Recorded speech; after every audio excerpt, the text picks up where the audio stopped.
Here is a simple illustration on how to achieve this wrap peplum blouse. To start, I'll be cutting this pattern in a miniature form, and I marked my shoulder to bust, under bust and waistline, right?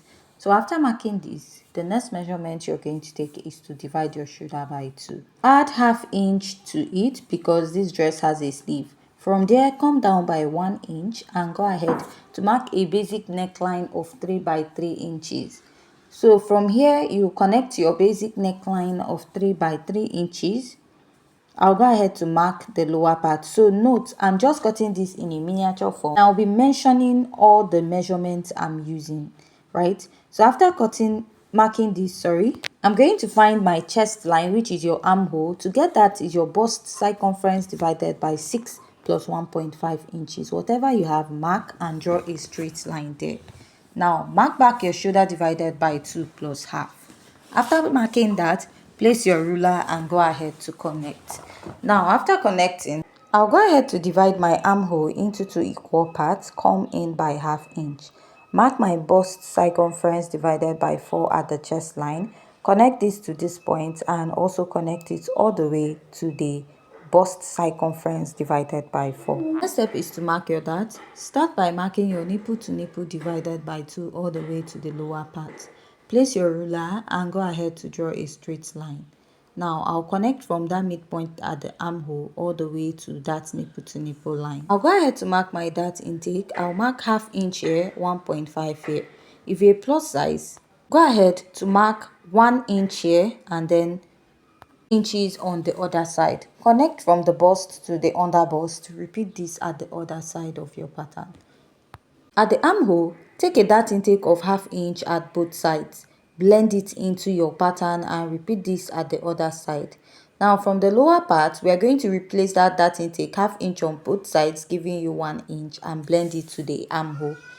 Let's insert my body measurement. Mark the bust circumference divided by 4. Measure that intake at the armhole. Replace and add your sewing allowance. Mark your under bust circumference divided by 4. Measure the dart you have there. Replace and just add your sewing allowance.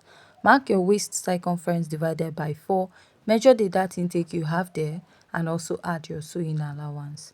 Now I'll place my ruler and I'll go ahead to connect. After I'm done connecting, I'll mark my bust dart. To get your bust dart is the difference between your shoulder to waist in front and your shoulder to waist at the back. Go ahead to connect to my dart line and I'll outline. What I'll do is to replace this measurement on the other side of my pattern. Now after I'm done doing that, this is what I have. Now let's go ahead to alter this pattern. From this neckline, I'll go ahead to slant it going towards the other side of my pattern, and then I'll come in towards the close to the center at the lower part of this pattern. From the other side of my pattern, I will slant in this way. Now I'll just go ahead to cut out. After cutting out, I'll be replacing this part here. This is so that I can blend it over, or so that the other side of the wrap will relax on it, right? Then I'll go ahead to cut out the rest of the pattern. So if you have any question regarding this illustration, please go ahead to ask your question. So blend in your darts by the side of the pattern when you're cutting this out. So after cutting out, this is what I have, and we'll be moving over to the back pattern. Now for the back pattern, I marked out the zipper allowance, a basic neckline of 3 by 1 inch, then the shoulder to bust and shoulder to waist for the back. Start by marking the dart. I'll mark the nipple to nipple divided by 2 and I'll place my ruler to connect. After I'm done marking, I'm going to go ahead to mark ½ inch on both sides of this pattern and come down by half. I'll extend this on both sides. After marking this, I'll mark the bust circumference divided by 4, replace the dart intake. Mark my waist circumference divided by 4, replace the dart intake there and add the sewing allowance. So after this, I'll just come in by ½ inch at the waistline and I'll extend it up. This is to get rid of the bulginess at the back of the dress. So what I'll do is just to go ahead and I will cut this out, right? And after cutting it, we are done with the back pattern. Let's go ahead to cut the lower part. I'll be cutting the form of a 360-degree flay. I'll fold it into 2 and fold it again. Now measure your waistline round. But after measuring it, you're not going to use the actual waistline of your pattern. You're actually going to add extra 15-20 inches or more, depending on the pleats you want at the waistline of this pattern, right? So after marking that, for instance, let's say the measurement we have after measuring it and adding the extra inches is 20 inches.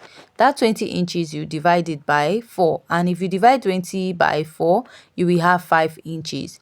Place it on your pattern this way and go ahead to draw out this circle. This is more like an easier way to draft out your flay without going ahead to do a lot of calculation. Now place your tape from the beginning to the tip. Where it touches this line, take that measurement you have there and you're going to go ahead to take it all the way around. So after marking this, you form a semicircle with it. So that will be the accurate circle that you'll be using.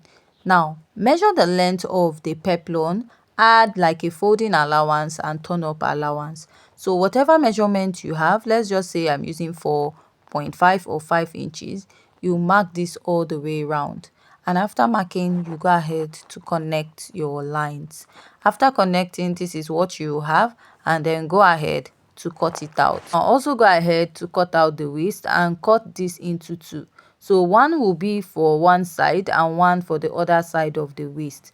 Go ahead to create this slight curve we have in front. So after going ahead to cut this out on both sides, now you're going to turn it up and start placing it. Now one will overlap the other side. You now pleat this from the front all the way to the back of your pattern. That is, when you join the upper part, you now join your peplum and then add your zip.